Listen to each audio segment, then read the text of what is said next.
فأعوذ بالله من الشيطان الرجيم. بسم الله الرحمن الرحيم. إن المسلمين والمسلمات والمؤمنين والمؤمنات والقانتين والقانتات والصادقين والصادقات والصابرين والصابرات والخاشعين والخاشعات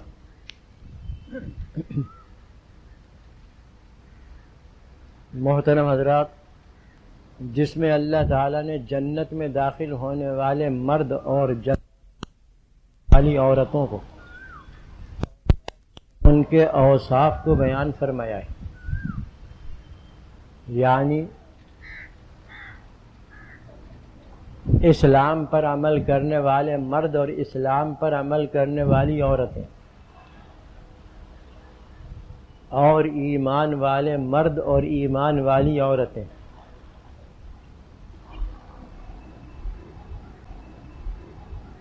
اور فرما بردار مرد اور فرما بردار عورتیں،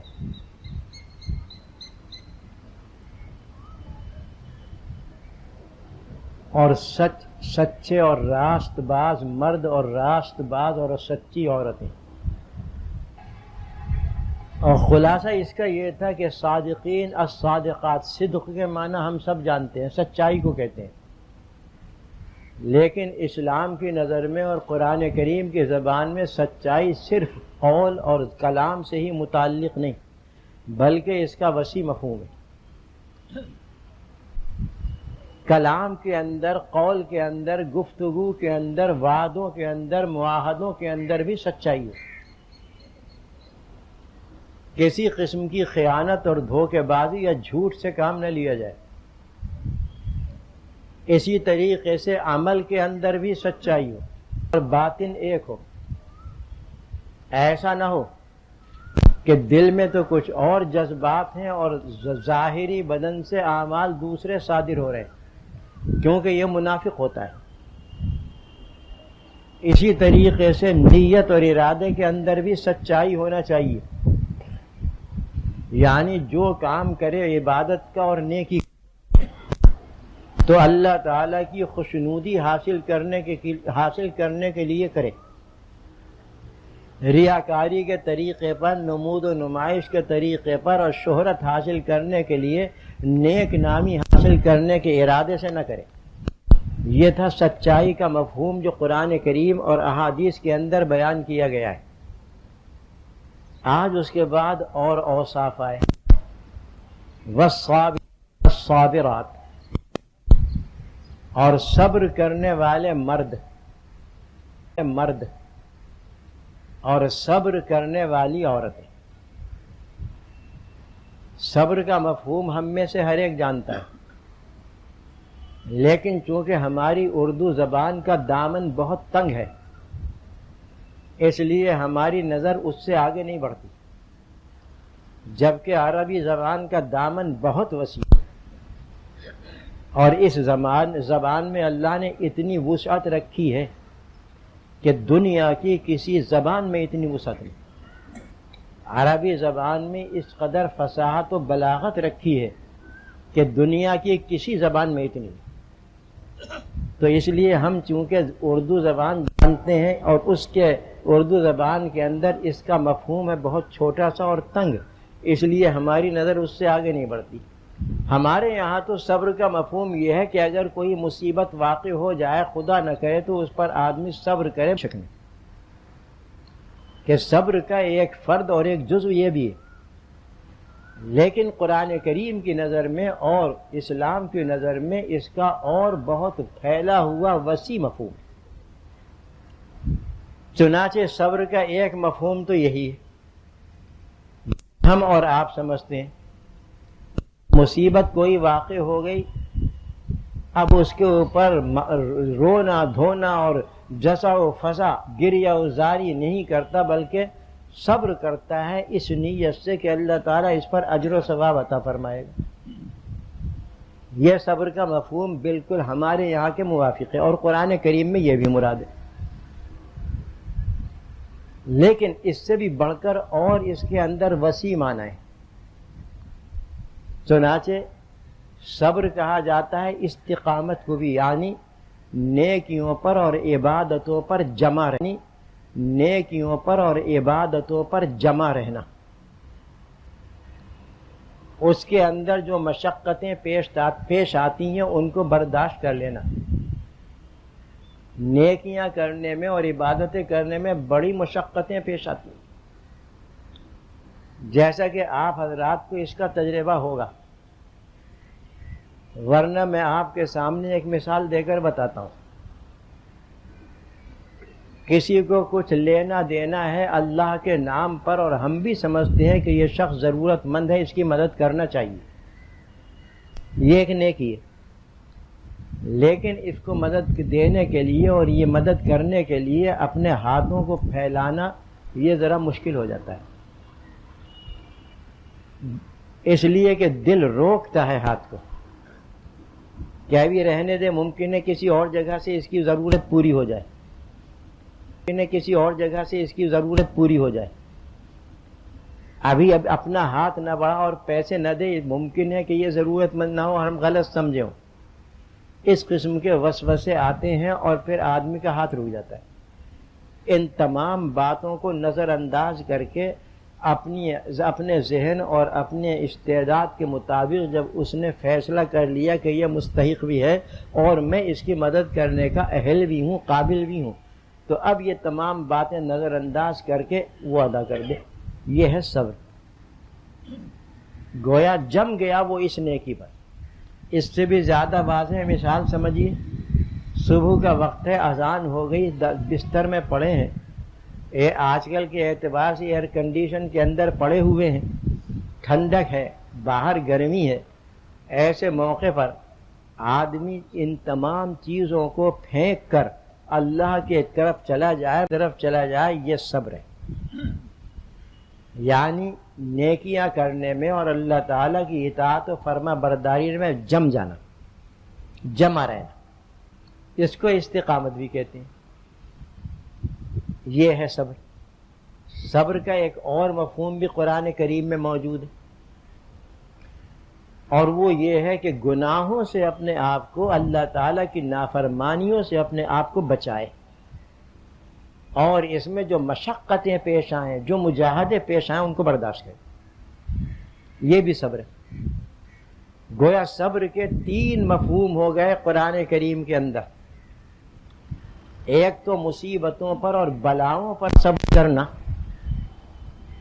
دوسرے نیکیوں پر جم جانا اور ہر قسم کی مشقت برداشت کرنا، تیسرے گناہوں سے بچنے کی مشقت برداشت کرنا، اور اتنا وسیع مفہوم ہے۔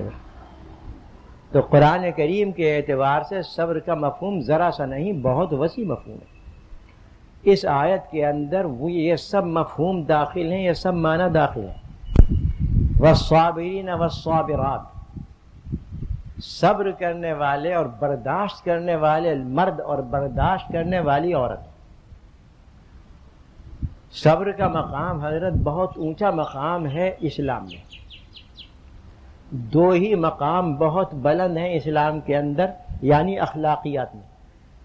ویسے عبادتوں میں تو سب سے بہتر، سب سے بڑھ کر نماز ہے، اخلاقیات میں 2 مقام ایسے ہیں جو سب سے بلند ہیں، اور جتنی بھی خوش اخلاقی نکلتی ہے انسان سے، وہ انہی 2 چیزوں سے نکلتی ہے۔ گویا یہ 2 وصف جو ہیں اخلاقیات میں، جن کو میں ابھی بیان کرنے والا ہوں، یہ مرکز کی حیثیت رکھتے ہیں۔ دوسرے تمام اخلاقیات یعنی خوش اخلاقیاں اور حسن اخلاق پھیلتے ہیں۔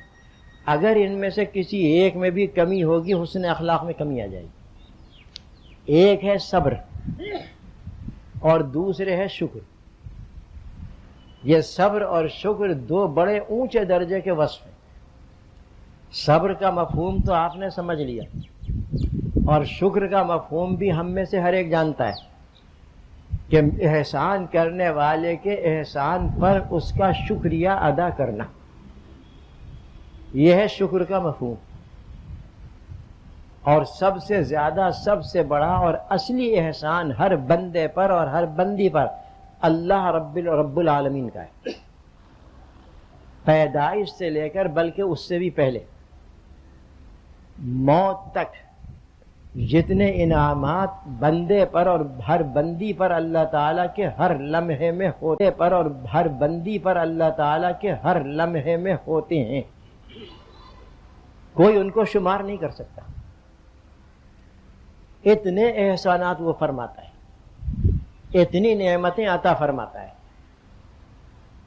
قرآن کریم میں ایک مقام پر اللہ تعالیٰ نے اپنی بہت سی نعمتوں کا ذکر فرمایا، اس دنیا کی نعمتوں کا، اور آخر میں فرما دے گا وَإِن تَعُدُّوا نِعْمَتَ اللَّهِ لَا تُحْصُوهَا۔ اگر تم اللہ کی نعمتوں کو شمار کرنا چاہو تو کر نہیں سکتے۔ شمار کرنا تو جب شمار کرنے پر قدرت نہیں اور عاجز ہے ہر بندہ اللہ کی نعمتوں کو شمار کرنے سے اور گننے سے، تو شکر کیسے ادا کرے گا؟ تو بے شمار نعمتیں اللہ تعالیٰ کی ہر بندے پر، ہر بندی پر، ان کا شکر ادا کرتا رہے اور اللہ کی فرما برداری کا موقع آ جائے یا گناہوں سے بچنے کا کوئی مقام آ جائے تو اس پر شریعت کے مطابق اور اللہ کے مطابق عمل کرے، یہ صبر ہے۔ صبر کرتا رہے، شکر کرتا رہے۔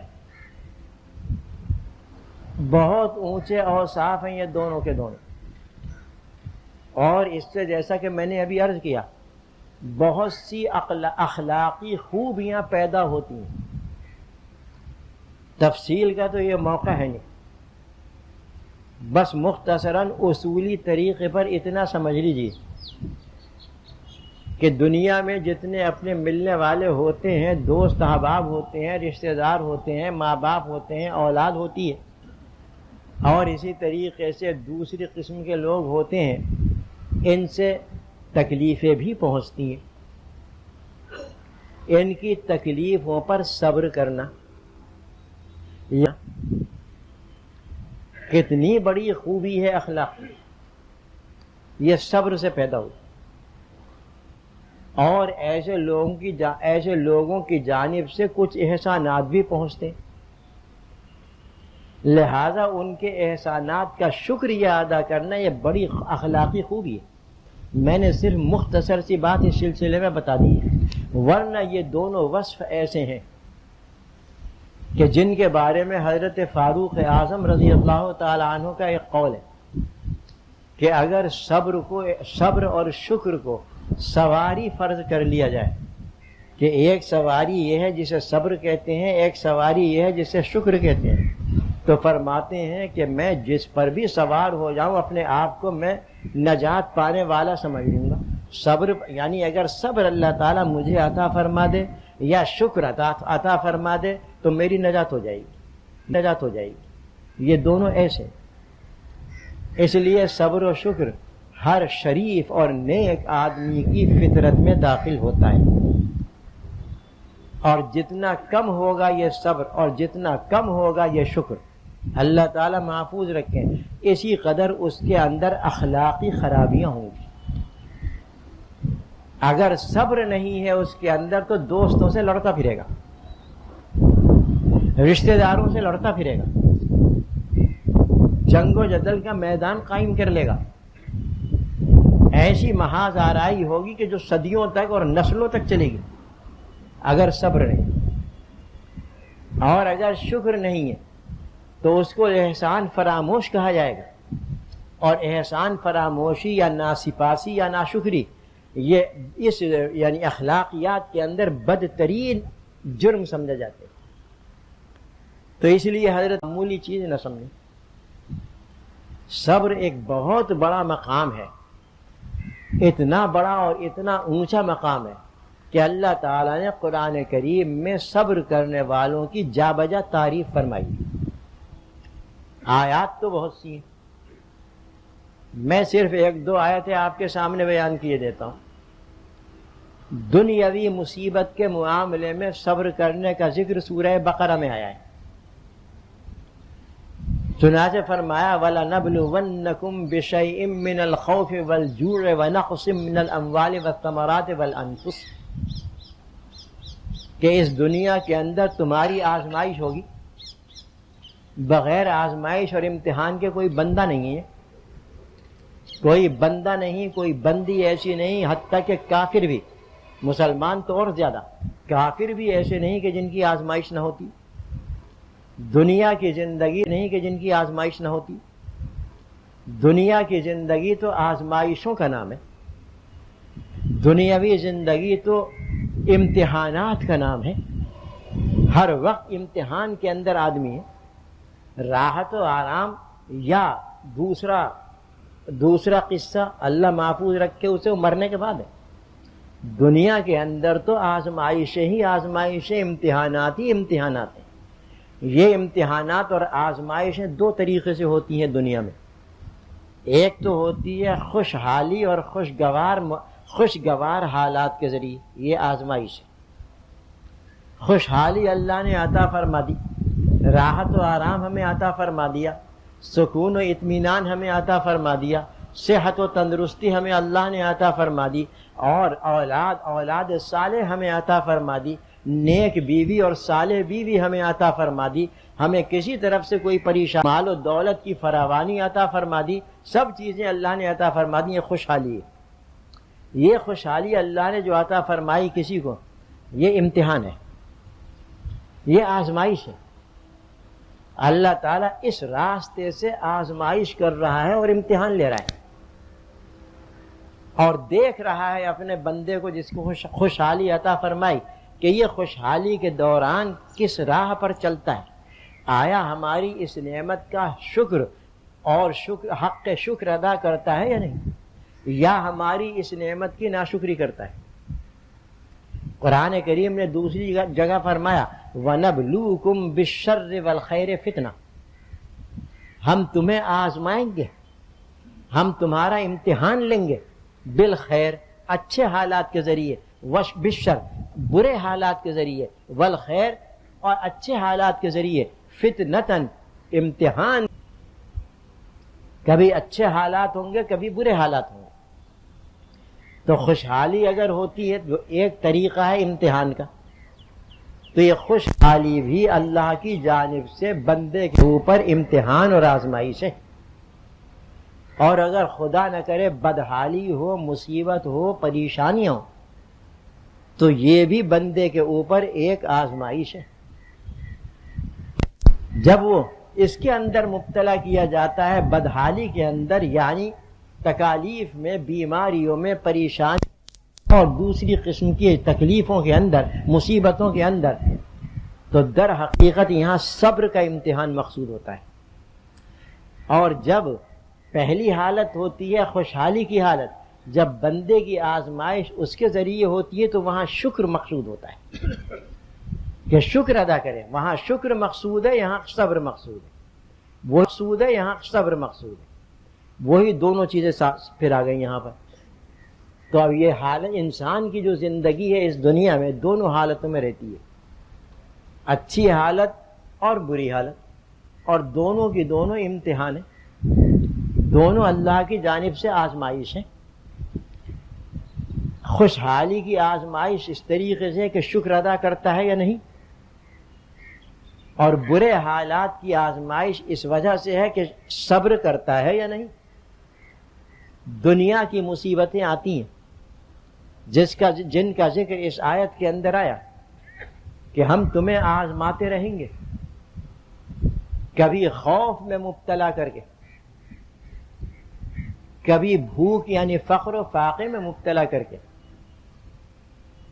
کبھی پیداوار اور پھلوں کے اندر کمی کر کے، کبھی مال و دولت کے ہاتھ دے کر اور موت دے کر ہم تمہیں آزمائیں گے۔ یہ سب دنیا کی مصیبتیں ہیں، اور ہم میں سے ہر ایک جانتا ہے کہ یہ تمام کی تمام دنیا کی مصیبتوں میں شمار ہوتی ہیں، لیکن اس پر بھی صبر کرنے والوں کے لیے فرمائے وَبَشِّرِ الصَّابِرِينَ، صبر کرنے والوں کو آپ خوشخبری سنا دیجیے۔ کون سے صبر کرنے والے؟ اذا اصابتہم مصیبہ، کہ جب ان پر کوئی مصیبت نازل ہوتی ہے، دنیا کی کوئی تکلیف ان پر آتی ہے، تو وہ کیا کرتے ہیں؟ وہ اللہ کی طرف رجوع ہوتے ہیں اور کہتے ہیں انا للہ و انا الیہ راجعون، یعنی وہ صبر کرتے ہیں، وہ گھبراتے نہیں، وہ جزا و فضا نہیں کرتے، وہ آپے سے نہیں ہوتے، بلکہ وہ اللہ پر توکل کرتے ہیں، اس کے طرف رجوع کرتے ہیں، اور یہ کہتے ہیں اپنی زبان سے کہ انا للہ و انا الیہ راجعون۔ جب بھی کوئی مصیبت پیش آ جائے، اللہ تعالیٰ محفوظ رکھے ہر مصیبت سے، کیونکہ ہم بڑے کمزور ہیں، تو بندے کو یہی کہنا چاہیے انا للہ و انا الیہ راجعون، زبان سے کہنا چاہیے۔ جتنا پڑھتا رہے گا اس کو اتنا ہی سکون حاصل ہوتا رہے گا، مصیبت سے اتنا ہی چھٹکارا اس کو ملتا رہے گا۔ اس لیے کہ جب مصیبت آتی ہے تو اس میں تو کوئی شک نہیں کہ وہ انسان کو پریشان کرتی ہے، مصیبت تو آتی ہے اور چلی جاتی ہے، لیکن اگر انسان اس مصیبت کے اندر فکر کرنے لگے، غور کرنے لگے، سوچ بچار کرنے لگے تو مصیبت اور زیادہ بڑھ جاتی ہے۔ جتنا فکر کرے گا، جتنا غور کرے گا، مصیبت میں اضافہ ہوتا چلا جائے گا، اور جس قدر اللہ کی طرف رجوع کر کے اپنا ذہن ادھر سے ہٹائے گا اتنا ہی سکون حاصل ہوتا چلا جائے گا۔ اس لیے ہر مصیبت چاہے وہ معمولی ہو، ادنا درجے کی ہو یا وہ اعلیٰ درجے کی ہو، جب کسی کو پیش آ جائے تو اس کو چاہیے کہ وہ صبر کرے اور یہ زبان سے کہے انا للہ و انا الیہ راجعون۔ ایسا کرنے والوں کو اللہ تعالیٰ نے آگے اجر و ثواب بیان کیا کہ ان پر اللہ تعالیٰ کی رحمتیں نازل ہوں گی۔ جو صبر کریں گے اور یہ زبان سے کہیں گے انا للہ آخر تک، تو ان کے اوپر اللہ کی رحمتیں نازل ہوں گی، اور ان کے اوپر اللہ تعالیٰ کی جانب سے برکتیں نازل ہوں گی، اور سیدھی بات یہ بتا دی کہ وہ سیدھے راستے پر ہوں گے، صراط مستقیم پر ہے۔ ایسا کرنے والے صراط مستقیم پر ہیں۔ اس لیے ہر مصیبت کے موقع پر ایسا ہی کرنا چاہیے، سوچ بچار کریں، ضرور کریں، لیکن اپنے حد کے اندر، یہ نہیں کہ اس کے اندر بس مشغول ہو کر رہ جائیں۔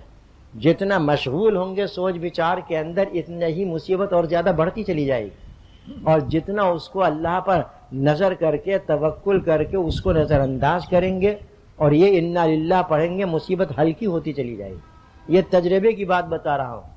حضور اکرم صلی اللہ علیہ وسلم کا معمول تھا کہ جب بھی کوئی خلاف طبیعت اور ناگوار بات پیش آتی تو آپ فوراً انا للہ و انا الیہ راجعون پڑھا کرتے تھے۔ یہ صرف موت کے وقت کے لیے نہیں ہے، بلکہ مومن اور مومنہ کے سامنے جو بھی ادنا سی ناگوار بات پیش آ جائے اس کے لیے انا للہ و انا الیہ راجعون اس کو پڑھنا چاہیے۔ حدیث شریف کے اندر آیا ہے کہ حضرت عائشہ فرماتی ہیں کہ ایک مرتبہ چراغ گل ہو گیا ہوا سے، چراغ جل رہا تھا، ہوا سے وہ گل ہو گیا۔ آپ صلی اللہ علیہ وسلم نے فرمایا انا للہ و انا الیہ راجعون۔ حضرت عائشہ نے عرض کیا کہ یا رسول اللہ تو چراغ ہی گل ہوا ہے۔ فرمایا مومن کی جو بات ناگوار گزرے اس کے اوپر اسے پڑھنا چاہیے، وہ تکلیف ہے۔ چنانچہ اتنی معمولی سی چیز پر بھی اس کو پڑھنے کو کہا۔ بڑی مصیبت اگر ہو خدا نہ کرے تو اس میں تو اور زیادہ۔ تجربہ یہ ہے کہ جو مصیبت میں مبتلا ہو جائے اور اس کا ورد برابر جاری رکھے انا للہ و انا الیہ راجعون کا، اس طریقے پر کہ اس کی نظر اللہ پر ہو، اللہ تعالیٰ بہت جلدی اس کو سکون عطا فرما دیتے ہیں، بہت جلدی اس کی مصیبت کو ختم فرما دیتے ہیں، پریشانی دور ہو جاتی ہے۔ مصیبت تو مصیبت ہے بہرحال، لیکن پریشانی اس کی دور ہو۔ یہ دنیا کی مصیبت کے بارے میں یہ آگے، اور وہ صبر کے جو اطاعت پر اور نیکیوں پر ہوتا ہے، یعنی دوسری قسم کا صبر جو میں نے بیان کیا تھا اس کے بارے میں قرآن کریم فرما رہا ہے انما یوفی الصابرون اجرہم بغیر حساب۔ یاد رکھو کہ اللہ تعالیٰ صبر کرنے والوں کو پورا پورا بدلہ دیں گے، بغیر حساب، بغیر حساب کے دیں گے، بے حساب بدلہ دیں گے۔ کس چیز پر صبر کرنے والے؟ وہی اللہ تعالیٰ کی اطاعت پر، عبادت پر اور نیکیوں پر صبر کرنے والے، اس پر جم جانے والے اور ہر رکاوٹ کو دور کر دینے والے، ان اس پر جو عمل کریں گے تو اللہ تعالیٰ قیامت کے دن ان کو بے حساب اجر و ثواب عطا فرمائیں گے. یہ اس کے بارے میں آگے کہ اللہ تعالیٰ صبر کرنے والوں کا اجر ضائع نہیں فرماتے. صبر کرنے والوں کا اجر ضائع نہیں فرماتے. یعنی جو لوگ گناہوں پر صبر کرتے ہیں اس طریقے سے کہ اس کے قریب نہیں جاتے تو اللہ تعالیٰ اس پر بھی ان کو اجر عطا فرمائیں گے. یہ اجر جو ہے صبر پر ہے. تو صبر کی اللہ تعالیٰ نے بڑی تعریف فرمائی. جیسا کہ میں نے ابھی عرض کر دیا اسی طریقے سے ایک بات اور عرض کرتا ہوں پھر اس کے بعد چھوڑ دوں گا کہ صبر کے اوپر تلے بہت سے درجے ہیں. ادنا درجے کا صبر بھی ہے, اس سے اونچا بھی ہے, اس سے اونچا بھی ہے, اور اعلیٰ درجے کا بھی. قرآن کریم پر نظر ڈالی جائے تو ان تمام درجوں کو بیان کیا جا سکتا ہے غور کرنے کے بعد. پہلے تو میں اعلیٰ درجے کا صبر آپ کے سامنے بیان کر دوں اور پھر ادنا درجے کا صبر بیان کر دوں. اعلیٰ درجے کا صبر یہ ہے کہ آدمی اپنے اندر اس قدر قوت برداشت پیدا کر لے کہ جتنے بھی گناہوں کے جذبات ہیں وہ اس کے تابع ہو جائیں اور مغلوب ہو جائیں. جب وہ اشارہ کرے تو وہ جذبات آگے بڑھیں اور جب وہ اشارہ کرے تو وہ دب جائے. گویا اس کا غلام بن جائیں گناہوں کے جذبات. نیکیوں کے جذبات اس کے غلام بن جائیں. یہ سب سے اونچا درجہ ہے صبر کا. یہ حاصل ہوتا ہے سب سے اعلیٰ مرتبہ اس کا جو وہ حاصل ہوتا ہے حضرات انبیاء کرام کو کہ ان سے زیادہ صبر کا اونچا درجہ مخلوق میں سے کسی کو حاصل نہیں. پھر درجہ بدرجہ یہ اونچا درجہ آتا چلا جاتا ہے نیچے کی جانب. اونچا درجہ آتا چلا جاتا ہے نیچے کی جانب. حضرات صحابہ کرام ہیں, حضرات اولیاء کرام ہیں, ائمہ کرام ہیں, ان اللہ کے نیک بندے ہیں. ان سب کے اندر یہ اونچا درجہ اپنی اپنی استعداد اور اپنی اپنی صلاحیت کے مطابق موجود ہوتا ہے. جب یہ کیفیت ہو جائے کہ اس قدر قوت برداشت اس نے حاصل کر لی, اور یہ حاصل ہو جاتی ہے محنت کرنے سے اور تھوڑی بہت مجاہدہ اور ریاضت کرنے سے, یہ قوت حاصل ہو جاتی ہے. جب یہ قوت برداشت اس معیار پر پہنچ جائے کہ وہ اس تمام جذبات گناہ اس کے غلام بن جائیں تو اس کو قرآن کریم نے نفس مطمئنہ کہا ہے. یہ ہے نفس مطمئنہ کہ اس نے تابع کر لیا اور مغلوب بنا لیا اپنا جذبات گناہ. جس کو نفس مطمئنہ حاصل ہو جائے یعنی صبر کا اونچا درجہ حاصل ہو جائے, اللہ تعالیٰ نے بڑی بشارت دی ہے کہ موت کے وقت اس کو اللہ کی جانب سے پیغامات ملیں گے. ارجعی الی ربک راضیۃ مرضیہ. یہ اسی کو مل رہے ہیں, اسی صبر کرنے والوں کو مل رہے ہیں کہ اب آ جاؤ ہماری طرف, تم بھی خوش ہم بھی خوش. اس کو خطاب ہوگا اور خطاب ہوگا کہ تم میرے بندوں میں داخل ہو جائے, میری جنت میں داخل ہو جائے. یہ موت کے وقت اس کو خطاب ہوگا. یہ نفس مطمئنہ وہ ہے جو صبر کا اونچا درجہ ہے. اور اس کا مطلب آپ سمجھ ہی گئے کہ اس نے اپنے جذبات گناہ کو تابع کر لیا اپنے. اب وہ آزاد اور بے لگام نہیں. یہ ہے سب سے اونچا درجہ صبر کا. اور جیسا کہ میں جو محنت کر کے حاصل کرنا چاہے کر سکتا ہے بشرطے کہ صحیح طریقے سے محنت کرے اس کو حاصل ہو جائے گا. اللہ کی دین پر کوئی پابندی نہیں. اللہ کی دین اور اس کی عطا بالکل عام ہے. جس کا دل چاہے حاصل کر لے بشرطے کہ صحیح طریقے سے عمل کرے, اللہ کی عطا مل جائے گی. یہ بھی اللہ کی عطا میں سے ایک عطا ہے کہ صبر عطا فرما دے. اس کے لیے وہ اگر مناسب اور صحیح طریقے سے محنت کرے گا اعلیٰ درجے پر پہنچ جائے گا, کوئی مشکل نہیں. یہ تو سب سے اونچا درجہ ہے. سب سے ادنا درجہ صبر کا یہ ہے کہ وہ اپنی خواہشات نفس یعنی اللہ تعالیٰ کی نافرمانیوں اور گناہوں پر عمل کر رہا ہے، دل میں یہ خیال ہے اور شوق ہے کہ میں توبہ کر لوں ان سے، لیکن پھر یہ سوچتا ہے کہ اب توبہ کر لوں گا کل کو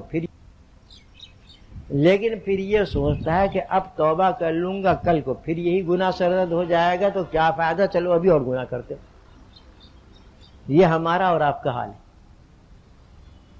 ہماری زندگی اسی طرح گزرتی ہے کہ چلو آج فجر کی نماز میں نہ اٹھ سکے کوئی حرج نہیں، دوسرے دن سوچا کہ کل تو نہیں اٹھے تھے، چلو آج بھی چھوڑ دو، بس اسی طریقے سے نماز جاتی رہتی ہے۔ ایسے ہی دوسری اطاعتیں، عبادتیں ہیں اور گناہ، کہ گناہ بھی اسی طریقے سے ہم کرتے رہتے ہیں کہ آج ایک گناہ جھوٹ کا مثلاً سرزد ہو گیا، دل میں خیال آیا کہ ہم نے گناہ کیا، ہمیں توبہ کرنا چاہیے، لیکن ساتھ ہی دل میں یہ خیال بھی آ گیا کہ ہمیں شام کو پھر یہ گناہ کرنا ہے، توبہ کرنے سے کیا فائدہ؟ توبہ کا شوق تو ہے، توبہ کی طرف رغبت تو ہے، لیکن ایک سرزد ہوگا پھر کیا فائدہ توبہ کا؟ یہاں پر صبر صرف اتنا سا ہے کہ گناہ کا خیال آ گیا اور توبہ کا شوق اور اس کی رغبت پیدا ہو گئی، یہ ہے صبر۔ ظاہر ہے کہ اس سے کوئی فائدہ نہیں، ادنا درجے کا جو صبر ہے وہ اگر حاصل ہو جائے، اور ہم میں سے ہر ایک کو حاصل ہے، اس کا کوئی فائدہ نہیں ہوگا، اس لیے کہ صرف تمناؤں سے کوئی چیز حاصل نہیں ہوتی، آرزویں کرنے سے کوئی چیز نہیں ملتی، جب تک کہ عمل کے اندر نہ آئے، جب تک کہ اس کے متعلق کچھ محنت نہ کرے، اس کا فائدہ حاصل نہیں ہوتا۔ لاکھ تمنائیں ہم کرتے رہیں، آرزویں کرتے رہیں، کچھ نہیں ملے گا۔ ہاں اگر اس کے مطابق ہم نے کچھ محنت شروع کر دی اور صحیح محنت رہی تو مل جائے گا۔ تو یہ سب سے ادنا درجہ ہے اس طریقے پر کہ دل میں خیال ہے کہ یہ گناہ ہے، اور دل میں یہ بھی شوق ہے کہ اس سے ہمیں توبہ کرنا چاہیے ہے، اور دل میں یہ بھی شوق ہے کہ اس سے ہمیں توبہ کرنا چاہیے، لیکن کرتا نہیں۔ اب آپ خود سوچ لیجئے کہ اس شوق سے اور اس تمنا سے کوئی فائدہ تھوڑا ہی حاصل ہو جائے گا۔ یہ صبر کا ادنا درجہ تقریباً ہر مومن کو حاصل ہے، لیکن جیسا کہ میں نے عرض کیا کہ اس سے کوئی فائدہ نہ دنیا میں حاصل ہوگا نہ آخرت میں حاصل ہوگا، اس لیے اس سے میں کوئی بحث نہیں کرتا۔ ان دونوں کے درمیان ادنا درجے کا، وہ متوسط درمیانہ درجے کا سب نکل آئے گا۔ وہ یہ ہے کہ آپس میں لڑائی ہو رہی ہے جذبات خیر اور جذبات شر میں، یعنی شیطان میں جو مسلط ہے ہمارے اوپر، اور فرشتے میں جو ہمارے ساتھ ہے، لڑائی ہو رہی ہے۔ شیطان اپنی طرف کھینچ رہا ہے، فرشتہ اپنی طرف کھینچ رہا ہے، جذبات خیر اپنی طرف کھینچ رہے ہیں اور جذبات شر اپنی طرف کھینچ رہے ہیں، جنگ جاری ہے، اس سے کبھی نجات نہیں ملے گی۔ کبھی وہ ادھر چلا جاتا ہے، کبھی ادھر چلا جاتا ہے، کبھی شیطان کی طرف ہو جاتا ہے، کبھی رحمان کی طرف ہو جاتا ہے، اس طریقے سے وہ زندگی گزار رہا ہے۔ یہاں پر بھی صبر پایا گیا اس موقع پر کہ جب وہ شیطان سے بچ کر رحمان کی طرف آیا تو صبر پایا گیا، اور جب رحمان کو چھوڑ کر شیطان کی طرف آیا تو بے صبری پائی گئی۔ لہٰذا یہ صبر وہ ہے کہ جس کے بارے میں قرآن کریم نے ایک مقام پر ارشاد فرمایا کہ بعض وہ لوگ ہیں کہ جن کے ملے جلے اعمال ہیں، نیکیاں بھی ہیں، گناہ بھی ہیں، ان کے بارے میں عسى اللہ ان یتوب علیہم، امید ہے کہ اللہ تعالیٰ ان کی توبہ قبول فرما لے گا، یعنی اگر وہ توبہ کریں گے۔ یہ درمیانہ درجہ ہے۔ مقصود تو مومن کا سب سے اونچا درجہ ہونا چاہیے، جس کو نفس مطمئنہ کہا ہے قرآن کریم نے، اس لیے ہمیں اس کی فکر کرنا چاہیے اور کوشش کرنا چاہیے۔ یا اب یہ کہ کوشش اس کی کس طریقے سے ہو اور یہ مرتبہ ہمیں کس طرح حاصل ہو، جیسا کہ میں نے ابھی عرض کیا کہ اختیار میں ہے، بندے کی محنت پر موقوف ہے۔ اگر وہ محنت کرے گا صحیح طریقے سے، نفس مطمئنہ اس کو حاصل ہو جائے گا، یعنی صبر کا اعلیٰ درجہ اسے مل جائے گا۔ طریقے تو اس کے بہت سے ہیں، تفصیل کا یہ موقع بالکل نہیں ہے، بس یہ ہے کہ اپنا تعلق اور اپنا ربط مضبوطی سے قائم کر لیں کسی اللہ کے ایسے نیک بندے سے جس کو اللہ نے یہ مقام عطا فرما رکھا ہے اور نفس مطمئنہ اللہ نے اس کو دے دیا ہے اس سے مضبوط رشتہ قائم کر لیں، ربط قائم کر لیں، فیض حاصل کریں اس سے، چند رفتہ رفتہ رفتہ رفتہ اس کے اندر بھی یہ وصف پیدا ہو جائے۔ سب سے آسان طریقہ یہی ہے جو قرآن کریم میں بھی موجود ہے، اس لیے اس پر عمل کرنے کی فکر کریں۔ اللہ تعالی ہمیں اس پر عمل کرنے کی توفیق عطا فرمائے۔ دعا کریں کہ اللہ تعالی ہمیں یہ تمام اوصاف ہماری خواتین کو اور ہمارے مردوں کو عطا فرما دیں جن کا ذکر قرآن کریم کی اس آیت کے اندر ہے، اور اللہ تعالی ہمیں محض اپنے فضل و کرم سے جہنم سے نجات عطا فرمائے اور جنت میں اللہ تعالی ہمیں داخل فرمائے۔ اور دعا کریں کہ اللہ تعالی ہمیں نفس اور شیطان کے شر سے محفوظ رکھیں، ہر فتنے سے محفوظ رکھیں، اور اللہ تعالی ہمیں اپنے فضل و کرم سے دنیا میں بھی اپنی رحمت کے سائے میں رکھیں اور آخرت میں بھی اپنی رحمت کے سائے میں رکھیں برحمتک یا